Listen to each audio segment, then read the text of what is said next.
You're listening to the Options Insider Radio Network, the home of the Options Podcast. For more quality options programs, visit theoptionsinsider.com or search for Options Insider Radio Network in your podcast provider of choice. Listeners can also access all of our programming through our mobile app available in the iTunes and Google Play stores. Select programs are also available via live stream at mixlr.com/options-insider. That's mixlr.com/options-insider. Don't forget to follow along with your favorite programs and submit your own questions for the hosts at twitter.com/options, stocktwits.com/options, facebook.com/theoptionsinsider, or via questions at theoptionsinsider.com.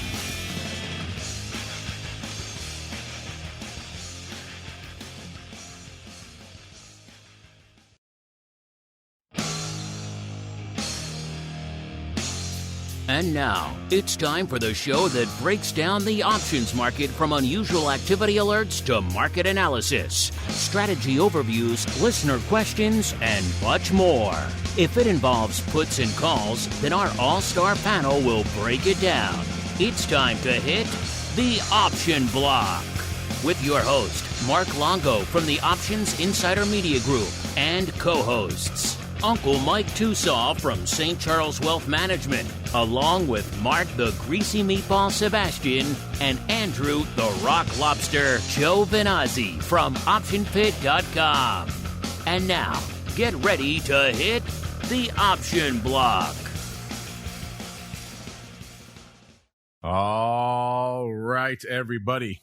That music means we are back once again for episode 2 of your bi-weekly options extravaganza, known around the world as the Option Block. My name is Mark Longo from theoptionsinsider.com, as well as, of course, from the ever-scintillating, ever-compelling Options Insider Radio Network. Remember, if you like what you hear on the on-demand side, we're seeing new records every month, so folks are clearly discovering the content anew, afresh, amazing after almost 16 years.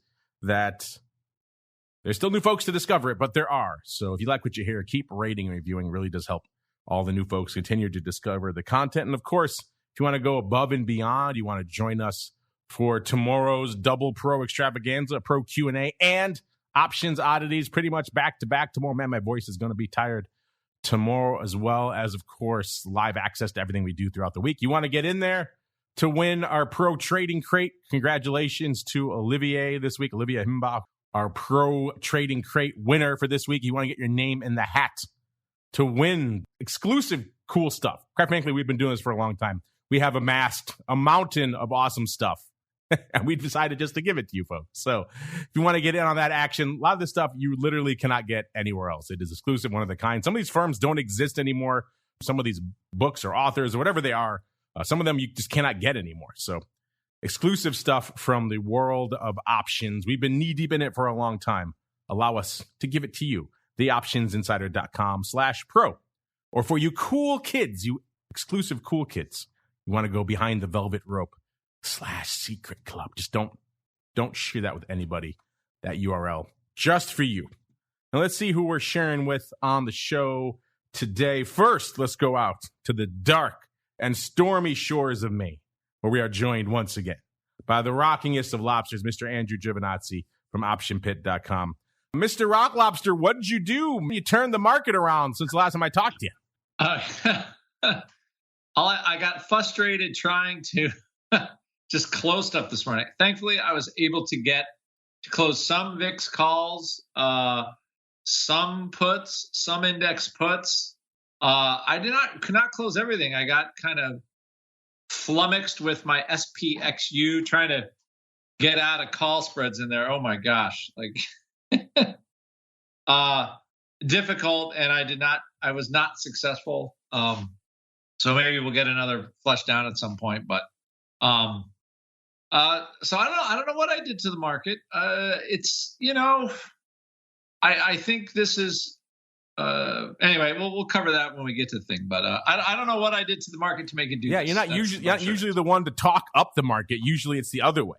But today you have decided from the dark and stormy shores, you're going to play the Uncle Mike role. Speaking of Uncle Mike, let's go out now to the hinterlands of Chicago, known as St. Charles, where we are joined once again by the uncleist of Mike's, Mr. Uncle Mike TOSAW from St. Charles Wealth Management. Uncle Mike, welcome back to the show to you. What did you do to the market today, sir? You turned it on its ear, sir. Well, you were going to broadcast on the option block today, so the market goes up. That's just how it works. That is how it works. So let's get to it. A little bit of the old trading block. It's time to break down the latest topics, trades, and trends in the world of options. It's time for the Trading Block. All right, everybody, welcome to the Trading Block, the portion of the show where we break down what the heck is trading on our second show here of the week, a.k.a. CPI Day, a.k.a. the number everybody pretty much paying attention to these days. And it's so funny, you know, economics at the end of the day is usually subjective. That's why they call it the dismal science. And we saw the market selling off hard earlier this morning and then almost immediately do about face. And now they are rallying hard. Kind of just emblematic right there of the many different ways you can digest this data. In fact, I'm looking at the headlines right now. They came out a few hours ago. Exact same time from Wall Street Journal and Bloomberg, looking at the exact same data. And you'd think they were looking at different reports. Wall Street Journal headlines, U.S. inflation eased slightly to 8.2% in September. Bloomberg headlines, exact same time, core U.S. inflation rises to 40-year high, securing big Fed hike. So you can look at the same data and take it very different ways. And that's pretty much what we've got going on today. Market was spooked earlier, and now we are clearly in rally mode. So they saw perhaps the Bloomberg headline first, and it was panicking, heading for the exits. And then they saw the journal and they're like, oh, he's slightly, I don't know, not so bad. And then everything has rallied since then. As we're coming in to start the show, S&P up nearly 2%. It was about 1.9%, actually about 1.86% now. It's eased a little bit. Dow up about almost 2.25%. And the NASDAQ playing the rare laggard role again, only up 1.4%. Let's see, how low did we go? Let's look at our range in the S&P today. We got down to, it was looking pretty dire early on. If my system will play ball with me, there we go. 3501 we bounced off of, listeners. My goodness. 3644 right now. What's a good 140 odd points in the S&P amongst friends, right? It's nothing. It's batting of the eye. These are the markets we are all in together, listeners. And when we kicked off the show, VIX was taking a bit of a break. It was 3180, down about 1.7 points from where it was on last show. I need a nice VIX cratering by next Wednesday. We'll see if that happens. Don't think so, but we shall see. VVIX at a keen even 100 when we kicked off the show. That was down 9 points from where it was on Monday. VXX 2080 down about 1 point exactly from where it was on Monday's show. UVXY 1260 down about 9/10 of a point. SVIX 1030 up half a point. Of course, that is the inverse product. UVIX 13.5. That's down a little over about 1.3 points from where it was on Monday's show. And last but not least, the laggard Vol Q at the money vol of the NASDAQ 3590 when we kicked off the show, down about 1.7 points from where it was on Monday's episode. Let's go out now to our resident permabull, who's just loving this. He's just basking in the glow of this 140-point swing in the markets. Mr. Uncle Mike, sir, what's lighting up your tape on a decidedly Uncle Mike type of day? Well, it's kind of crazy in that you're right. So we make a low in the SPX of 34.91, and then we peak out a couple hours later at 36.62. So I'm actually showing 171 point peak to trough range in the market today. And so that's insane. And so on this, so going into today, I did have a small position yesterday, right? Not going into today, but yesterday before the close, and I couldn't find a cost-effective way to hedge it going into the CPI data. And so, of course, the CPI comes out 7:30 Chicago time, and the markets just tank. And I'm like, oh, thank goodness I did that. And then the markets open. I'm like, oh, thank goodness I wasn't in that. But granted, I would have gotten out at the beginning of the market, but so I wouldn't have participated in this rally had I been in it.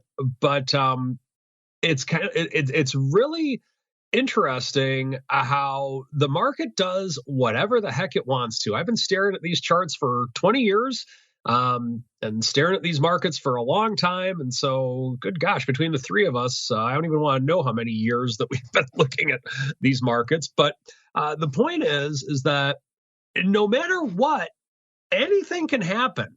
And if the market is rising irrationally or falling irrationally, always remember the market can remain irrational longer than you can remain solvent.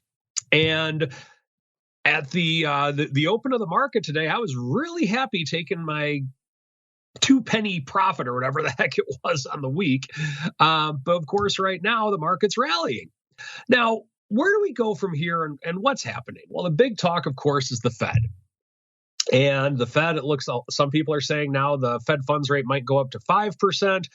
Who knows where that's going to go? But with the CPI going higher as it did today, that's something to where it might actually happen and the Fed might need to do it.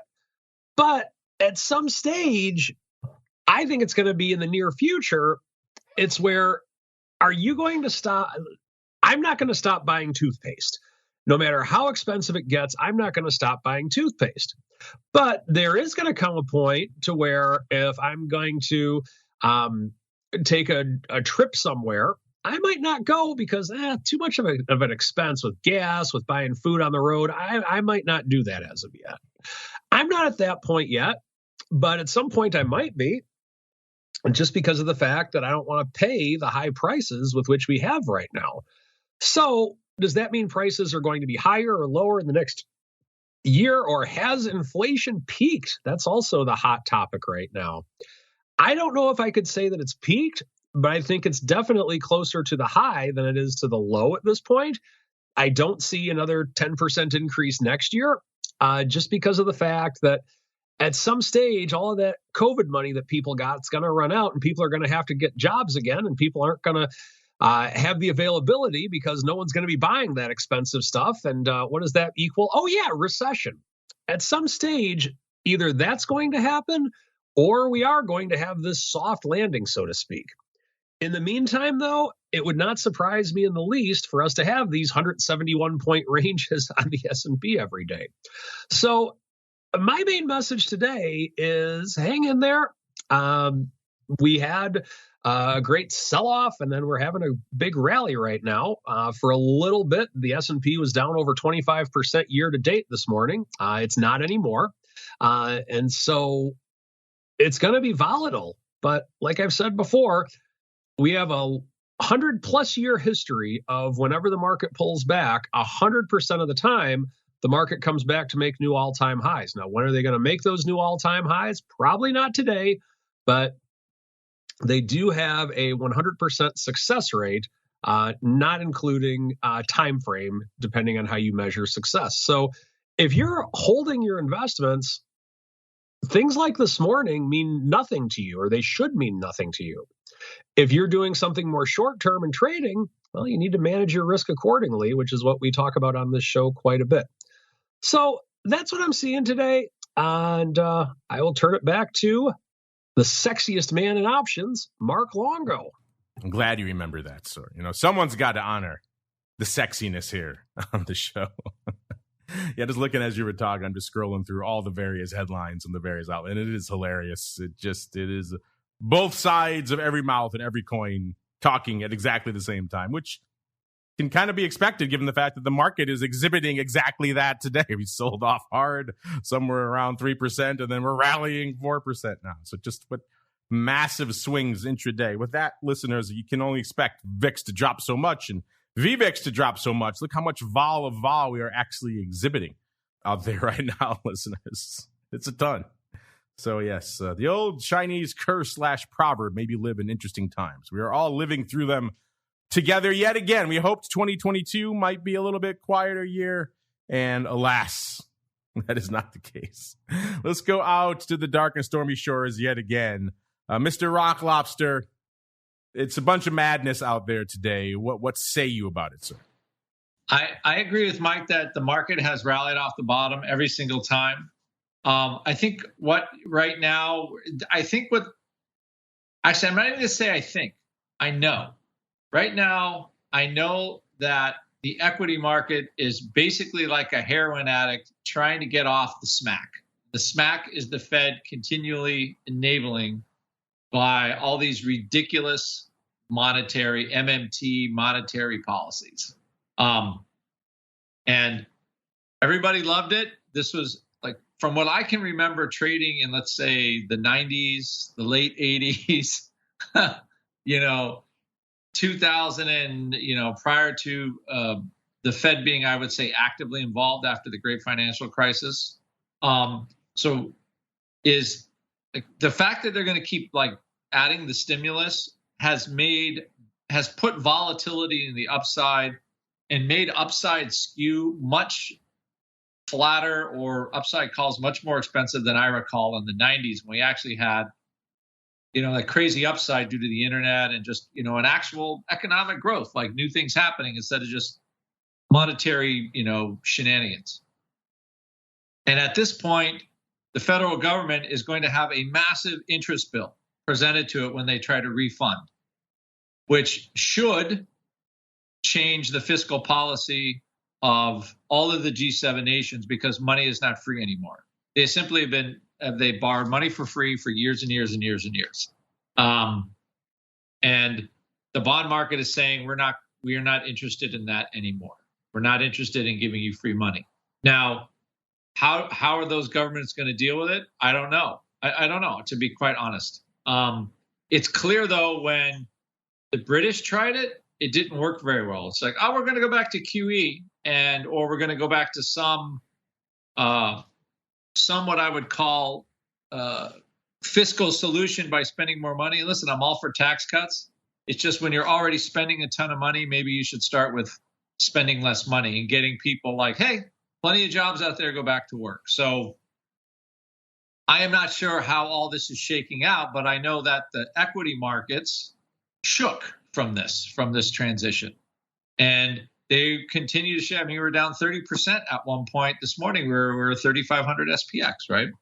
Or maybe even lower. I was too busy trying to close stuff to actually see the number. It was really difficult. And as could be, because traders were knowing that maybe we weren't going to stay down there very long. So my point of my tirade is we are trying to get out of the Fed, right? Getting out of the market. They need to be out of the market. Right now, with this inflation number, it is clear that they're going to keep on whatever their rate rising program is, right? So there's more certainty on that.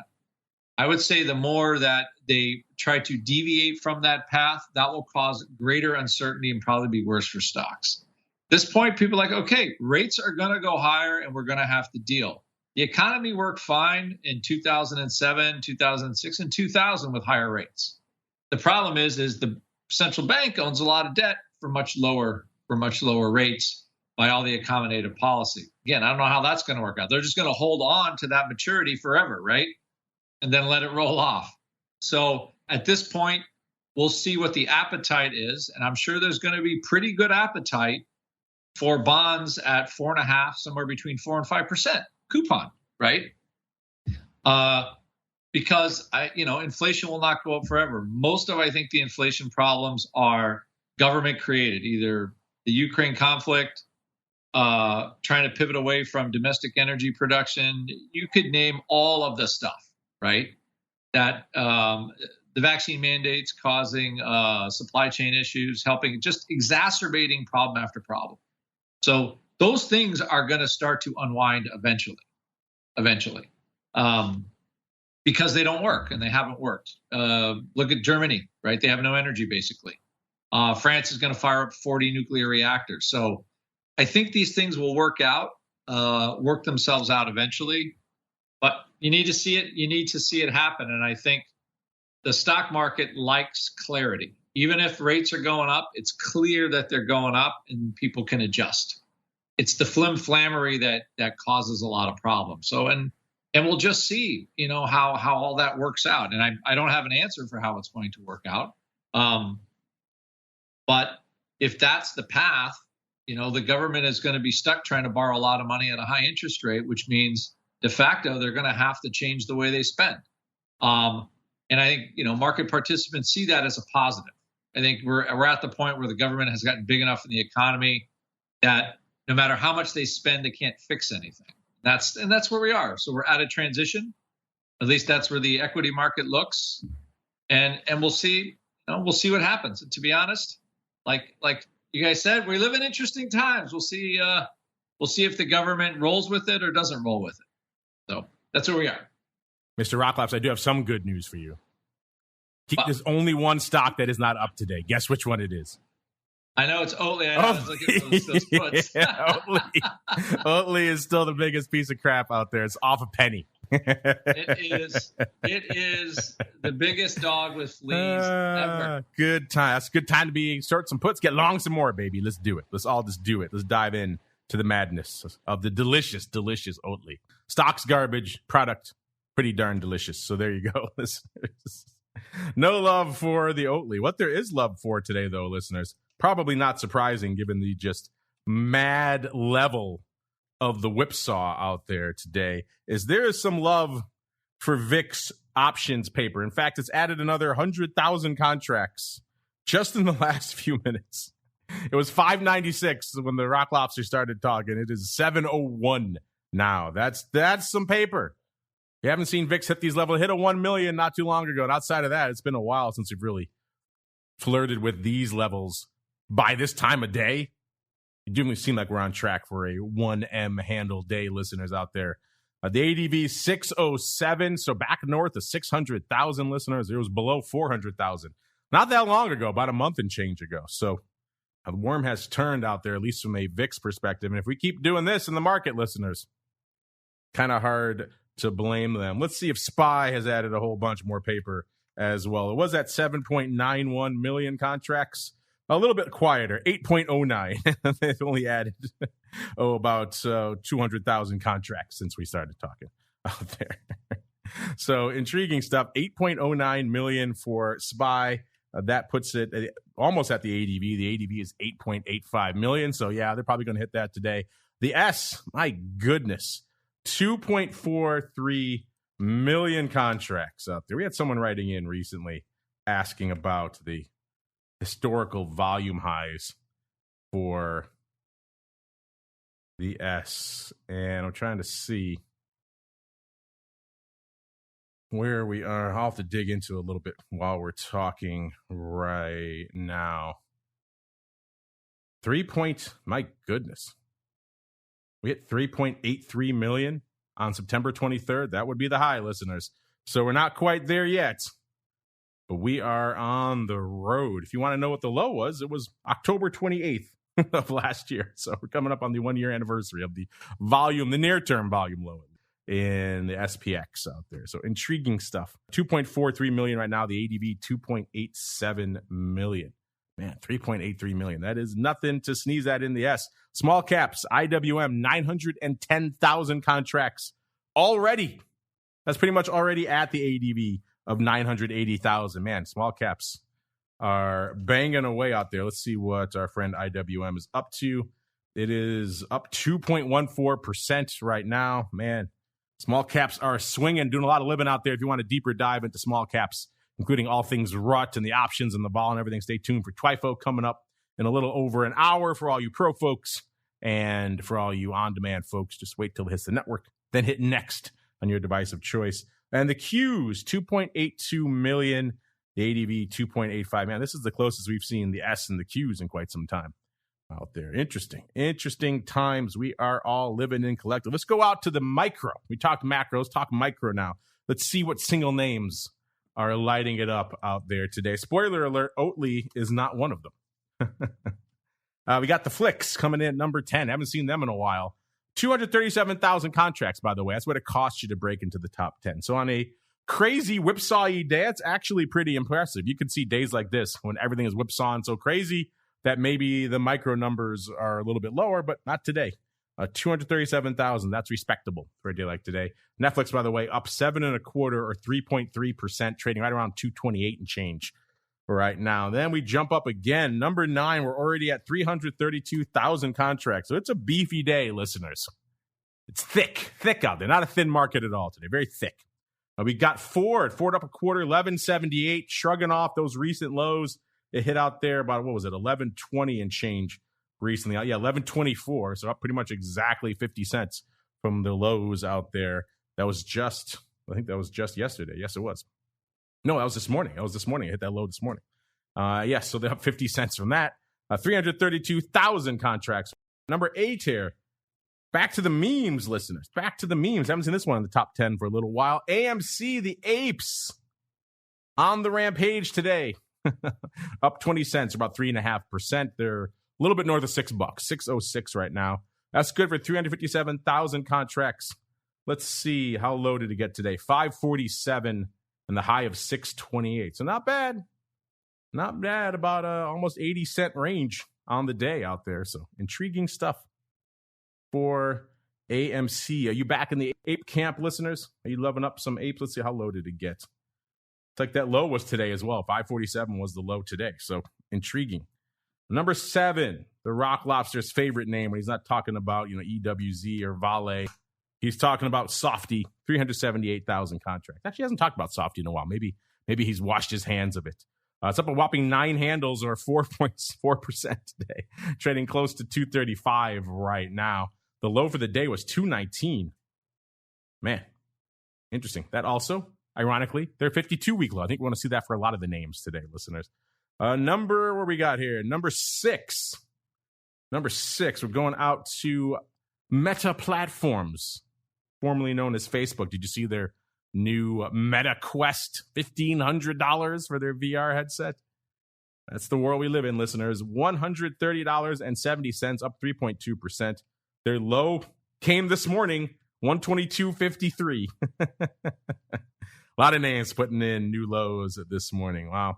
Number 5, going out to Chip Zone now. Chip Zone hanging out number 5 today. That's NVIDIA, 510,000 contracts, $4.50. 119.5 is where it's trading right now, nearly 4% on the day. The low this morning was 108.13. Coincidentally, also, it's 52-week low. Number 4, still hanging out in the Chip Zone, listeners. It's AMD, 519,000 contracts, trading just a penny shy of $59 right now, up $1.14 or nearly 2%. Their low, 54.57 this morning. Also, their 52-week low. Here we go. Now we have a more usual trifecta at the top of our list, listeners. Number 3, it's the Amazonians, 825,000 contracts. They're still down on the day, down about $0.75.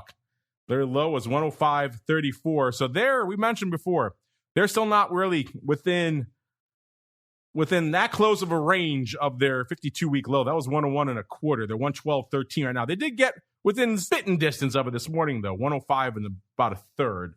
So they were starting to get perilously close at 52-week low. Then they rebounded off it again. Good for 825,000.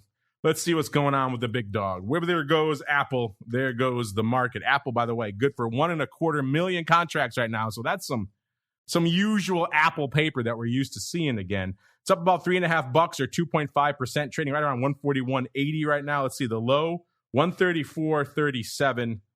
So got within range of their 52-week low. That was 129.04, but not quite low enough. And now, I said it before, the market hates to see Apple red. They had to drive it green today. That means the big dog, once again, listeners, Tesla's just moving on into another level. They're moving on up like the Jeffersons here. They're saying, Apple, see you later, kid. 2.16 million contracts today for Tesla. Right now, it's up about 465 or a little over 2%, trading 221.85. The low for the day, 206 and about a quarter. The high, close to here, 222 and about a half out there. So quite the rock'em sock'em range here for Tesla. You have a range like that, you can see why you're putting up some numbers. Apple just needs to whip around all over the freaking place all day, and then it too can match these ridiculous multiple days over 2 million contracts for Tesla. And what else is on the docket? All this macro, people forget the single names, but it's back, listeners. Earnings season is upon us once again. Sometimes it's fun just to sink our teeth into small, bite-sized names and numbers that you could easily quantify and analyze, as opposed to the whims of the macro that go hither and yon and don't often make a whole heck of a lot of sense. This week we have PepsiCo. Yesterday, today we got Delta Airlines, Domino's, a pizza, and the old Walgreens Boots Alliance, a.k.a. one of my favorite tickers of all time out there. And Friday, we've got the big names popping off. This is where it really starts in earnest. We got JP Morgan, we got Morgan Stanley, Citi, Wells Fargo, US Bancorp, PNC, aka the financials popping off tomorrow. That's where earnings season really starts in earnest. By the way, hotly updated right off the press, right before showtime, earnings move results, season, all that good stuff. All those reports available for you for free because we like you. TheOptionsInsider.com. Click on the options, news, and articles tab to find them all. By the way, you want to deep dive into how you should trade options during earnings season. We had Mr. Matt, the creator of all these reports, joining us as a special guest yesterday on Options Boot Camp. So if you missed that one, check it out. He was just in town. I feel bad. I missed him. He was just in town at a conference talking about that exact topic. He did a whole panel on trading options around earnings. You folks, if you couldn't make it to Chicago, you got it on Options Boot Camp for free yesterday because we like you folks. Let's look at a couple of quick here earnings move results, and we'll get on to the odd block. We had Domino's Pizza before the bell today. They were trading 301 3/4 going into their announcement. They're pricing in 6.7%. They're delivering 8.2% right now. By the way, spoiler alert, if you missed boot camp yesterday, I've been leaning this way. I think Matt's leaning this way now as well. He says that he thinks this is going to be another banger season. We're going to see some outperformance from a vol perspective. So batten down the hatches, listeners. Walgreens Boots Alliance. What are they allying against? Who knows? It just sounds awesome. I actually think that's the name of the British chain that they acquired. But it sounds much more fun if you think of it in a Star Trek Romulan Alliance context. 13th before the bell. It's right around $32 is where they were trading. They're pricing in 6.4%. And Walgreens Boots Alliance says, hold my beer. I don't really need a lot of juice today. Only 1.7%. So they're underperforming. Let's go to Delta Airlines as well. Today before the bell, 29.25 is where they were going into their announcement. They're pricing in 6.1%. They delivered 1.3%. So far we are 1 for 3 in the outperformance camp. But there's a lot more. Those are just a few that I broke down for you. There's a lot more in the results report, listeners. And if you want to look at upcoming names, oh my goodness, we could do the whole show. We won't. We could do the whole show on how many names are popping off soon. Coming up just next week, listeners. Bank of America, J&J, IB, Netflix, United Airlines, IBM, Tesla, American Airlines, good old Telephone, for the old timer that is the Rock Lobster, and Snap. It's just a handful of names you may have heard of that are popping off. You can see all the reports for all of them right now for yourselves. TheOptionInsider.com is the place to go, listeners, as we keep on rolling into the weirdest, the wildest segment of the show. It is time for the Odd Block. It's time to break down the most interesting, unusual, and downright questionable options activity that's been identified by TheOptionsInsider.com. It's time for the Odd Block.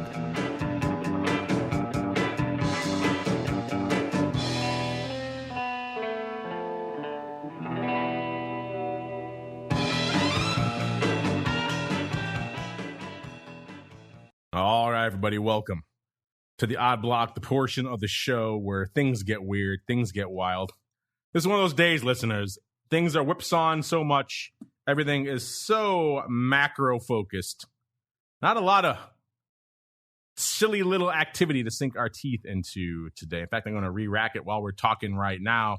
And it's pretty much about the same as it was this morning. So let's go out to a newcomer when these kind of things happen, listeners. Let's go out to, we might have talked about this one, but it's been quite some time since we've talked about good old Frontline, ticker symbol FRO, trading right now $11.28, up 48 cents, or about 4.5% on the day. Let's see, a year ago, this thing was trading $8.65, so a little bit south. Then it sold off hard going into the end of the year, got down to their low for the year of $6.10, right around December 1st. Hung out there for a while. Then in late January, it started rallying. I wonder why. I'm not sure what could have happened in the February timeframe that could have perhaps sent energy-related names skyrocketing. Got up to 10.33. Then it kind of gave some of it up again. Got back down to $8 on March 14th. Hung out there for a while. Then rallied again on May 27th to 11.43. Then gave it up again. This one was interesting. Unlike a lot of other energy names, which they had longer runs to the upside, this one had fits and starts. Got down to $8 again on July 11th, and then it rallied hard. It went from $8 all the way up to its high for the year of $13.85. That was on September 19th. And then they have given it up again. They came right back down to about $10.33, so still north of where they started the year, but This one has had a lot of hard times, struggled to maintain any of its rallies out here. And right now it's trying to rally a little bit again. It's gone from that recent low of 1033 up to where it is right now. See, how high did it get today? 1133 is pretty much the recent high out there. So there we go. Can it do it again? I guess we'll find out. What do we find out here, though? I mean, this is a bit of a weird one, but hey, that's what the odd block's all about, right, Mr. Rock Lobster? What first came across our radar was 2,000 of the Jan 12 calls going up for $1.09, so pretty much lifting the offer. That's a 68.5 vol. And we thought, well, that's kind of weird. That's a decent amount of paper for this name, though. Let's just send the Eye of Sauron back, see if it can find anything else. So back it went, sending its fiery gaze into the deep recesses of FRO to see if it could ferret out anything else. And it found another block of those calls actually going up about 10 minutes before it for $1.10 as well, 2,000 times. Now you got a total of 4,000. That's weird. And then it found more, actually kept digging and went back earlier and earlier. And the day actually started with about 900 of the Jan 12 puts going up. Paper selling those for $2.35. So you look at that and say, oh, well, that's weird. And then you see 2,000 more going up about the exact same time for $2.40. So right off the bid pretty much again. So they're selling 2,000 of the Jan 12 puts, and they're buying 2,000 of the Jan 12 calls. Looks like a conversion reversal to me. But then the weird thing about it is they did it, an hour and a half apart. If you know anything about conversion reversals, listeners, you are effectively legging into a synthetic underlying position. So you tend not to mess around with these too much. Let's see, where was the stock? They sold the puts. It was 1089. And then they waited and they bought the calls and the stock was 1110. So they cost themselves money, Mr. Rock Lobster. If they had bought the calls when the stock was 1089, they could have got a better level. I'm assuming that's what they were up to. Again, very rare to see someone legging into a conversion reversal like this. But again, this is a weird year, Mr. Rock Lobster. What say you on a hour and a half apart, potentially legged conversion reversal, sir? Nothing like waiting an hour and a half to leg those. Huh? That's like some of the guys at the old SIBO. They put up a trade, they get hung on their stock, and they're off to series for a couple hours, right, till the stock comes back, right? That's what this guy was doing. He didn't like, he got his puts, and he's like, I'm going to go to series for an hour or two, then I'll come back and buy my calls.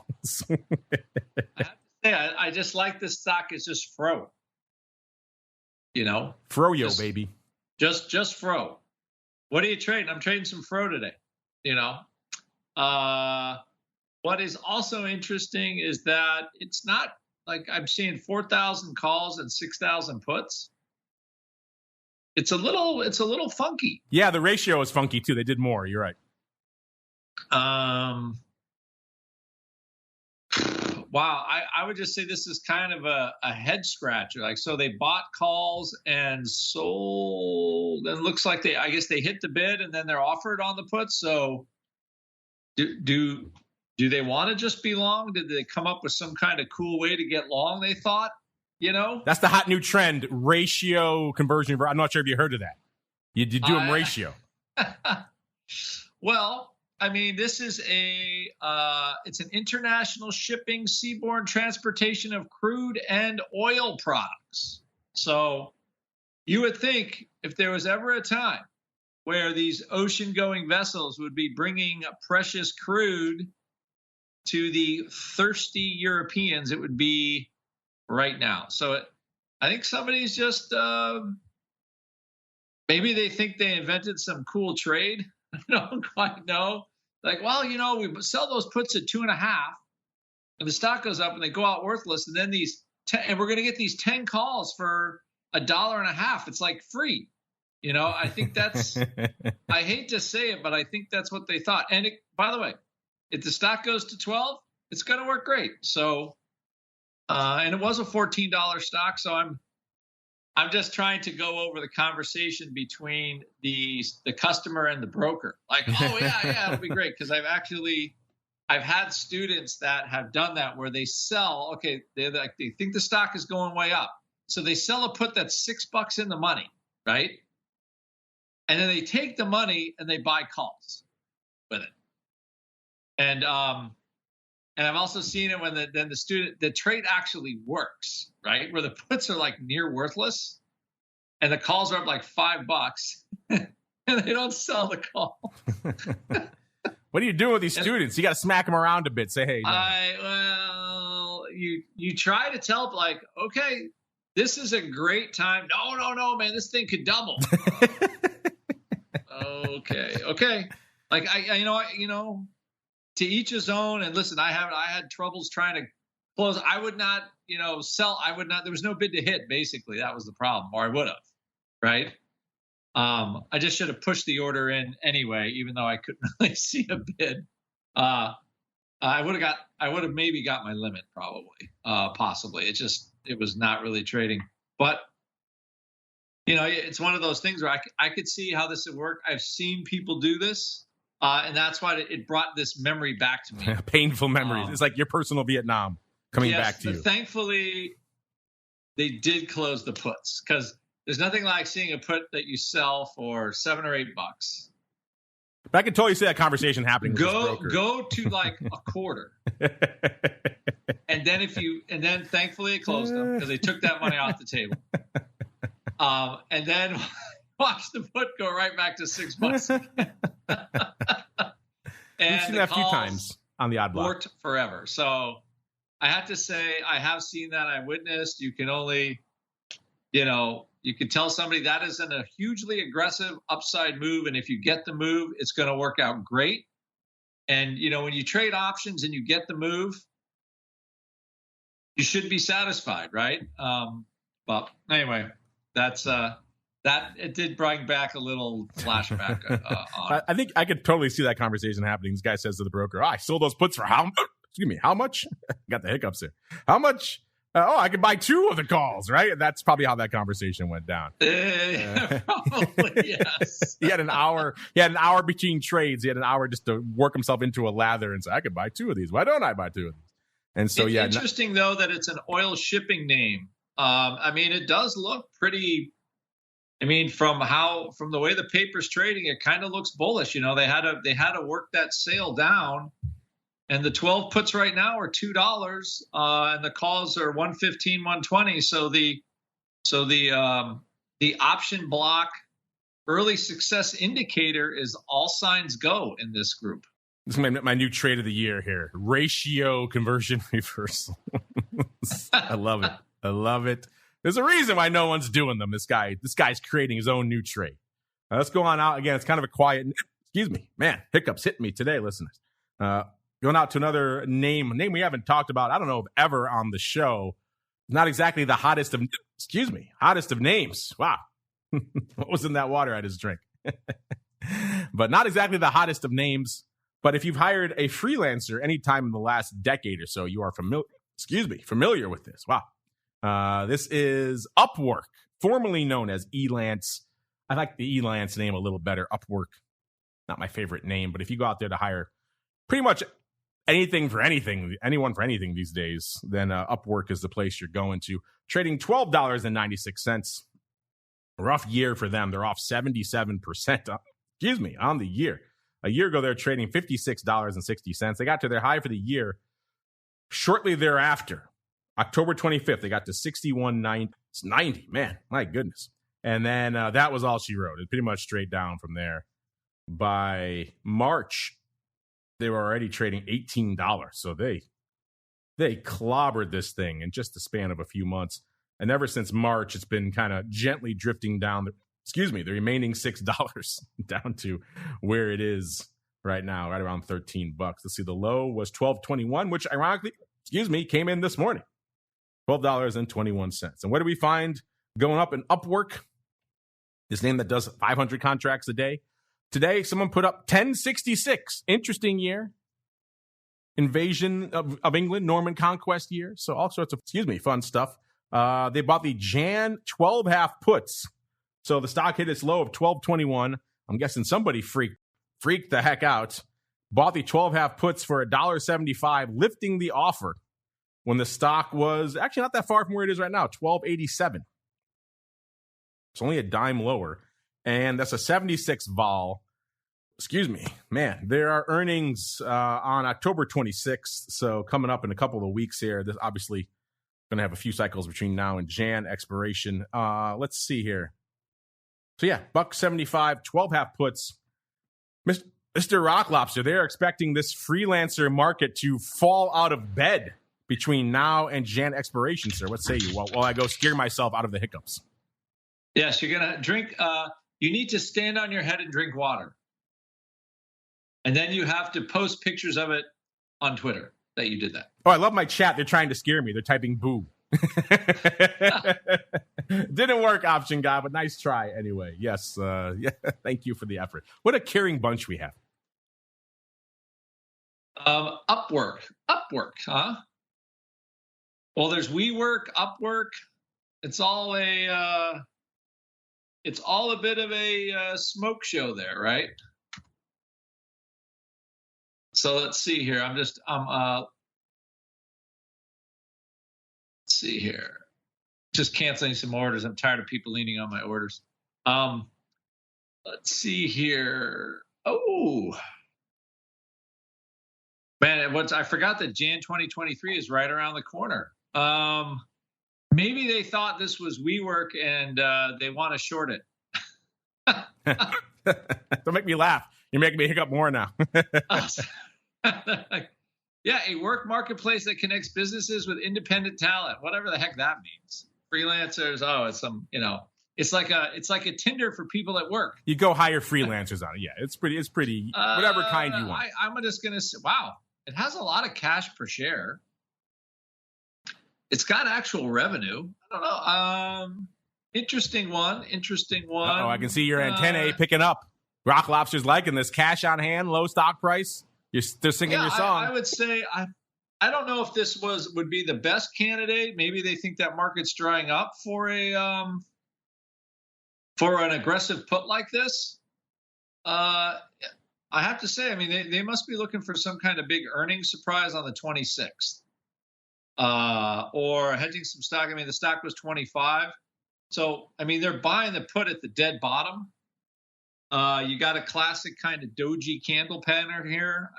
Not my favorite trade right now, I have to say. Like for a company that actually makes money, it's already $12.50. Not my favorite trade, unless they're buying stock with it, which I'm trying to see here. I'm looking at time and sales. They're putting up they're putting up stock. Let's see here. I'm trying to do a little filtering by quantity. So I want to see greater than 25,000. And let's see here. Yeah, there's no stock greater than 25,000 today. So I'm guessing that's so they're just buying these puts. I don't know, not my favorite trade right now. Not loving it at all. I'm also not loving these hiccups. Let's see if I could scare them away a little bit of your mail block. It's time to take your seat on the All-Star panel as we read your emails, tweets, Facebook messages, website comments, and much more. It's time for the Mail Block. All right, everybody, welcome to the Mail Block, the portion of the show where you folks take the reins. We also turn the spotlight back on you, like we did again this week with our question of the week. Back in January, as you will recall, we asked you folks, which of these asset classes, if you had to buy one out of the money call, 10% out of the money call expiring at the end of the year, which one would you choose? Gave you four choices: VIX, Bitcoin, WTI, or the S. And back then, 34% of you, obviously it was a pretty tight poll, but 34% of you took it with the old SPX, SPY. In fact, I do have the results right here. It was 34% for the SPX, 26.8% for crude oil, 25% for VIX, and no love, only 14.3% of you choosing Bitcoin. Obviously, Bitcoin was a good choice in that regard because in terms of fading it, because obviously it has pretty much imploded. But VIX, WTI, and the S were all within the ballpark of each other, even though the S took it with 34%. So we thought we would revisit that this week, ask you that same question. Excuse me, one of these four asset classes, you have to buy a 10% out of the money call expiring on the end of the year. Which one would you choose? Uncle Mike, let us go to you first, sir. And hopefully you are not also afflicted with my hiccups, sir. You know what? I think I'll go with Bitcoin because, I mean, how can you possibly lose on Bitcoin, right? I've heard you say that Bitcoin is awesome. That is your saying. It is. You know me and Bitcoin. No, I'll go with the S, and I'll go with the S&P, and I think our audience will too. Mr. Rock Lobster, same question for you. Which of these are you choosing? Which is our audience choosing? Oh, so when you asked back in January, if you had to buy 10% out of the money call? 34% chose the S when it was at 4,600, I should add. Wow. So what would I buy right now? Oh, I would buy the 10% out of the money call and the SPY for sure. What do I think people were saying? The peoples? I don't think our listenership is as bullish on big. I'm going to say SPY too. They're going to go. I'm going SPY. They're going SPY. SPY, double SPY. Say you, Uncle Mike, of course, doubling down on Bitcoin. 47% almost, 46.9% right now saying the S. Excuse me. Wow. 34.4% choosing Bitcoin and 9.4% each. Another tie. Excuse me, 34.4% choosing WTI and 9.4% a tie between VIX and Bitcoin. That is interesting. Got about a day left. If you haven't played, listeners, at Options is the place to go to make your voice heard. This question came in a little while ago. It's right up Uncle Mike's alley, so I want to make sure we get him on the show. Comes from AJM. AJM wants to know, Uncle Mike, does it still make sense to buy puts? Does it still make sense to buy puts in SPY, or is it too late? Has the horse left the barn, Uncle Mike? Has the horse left the barn? Well, I suppose if you're bearish, it's too late. But I mean, if you're looking for it from a hedging standpoint, I don't think it's too late. I just think you need to be more creative on your hedging by using some type of a collar or maybe a put spread or something along those lines. But if you're just looking to straight buy long puts and that's it, I'm not a fan of doing it with 32 VIX. So that is my thought on it. Mr. Rock Lobster, same question for you, sir. Is it too late to buy a put, or has the horse left the barn? Hopefully he didn't buy it this morning, sir. They were expensive this morning. Is it too late? I think it would be folly to think that we're not going to, plumb that 3,500 again between now and the end of the year. But I wouldn't buy straight puts. I've only been buying put spreads this year just because they're so expensive. So I'd say yes, if you want to. I myself personally am ambivalent. The vol is pretty high. I think the better trades actually are kind of going the other way, like long VIX, long SPY stuff. But yeah, I think as far as like the let's just call it the big money making puts, feels like it is gone unless, of course, the government does something totally stupid and we go to 3,000 SPX. So, but you're paying top dollars. All I can say right now. I mean, we're still close to the peak for vol for the year. So, you need the market to help you a lot. Although a 5% move intraday today is quite a bit. That could help you if it wasn't in the wrong direction for all of our put buyers out there as we keep on rolling and we go around the block. It's time to tell you what we'll be watching on our trading screens until the next episode. It's time for Around the Block. All right, everybody, let's do it. Let's go out to the land of Uncle Mike first. Mr. Uncle Mike, sir, what are you keeping an eye on through the weekend until our Monday show?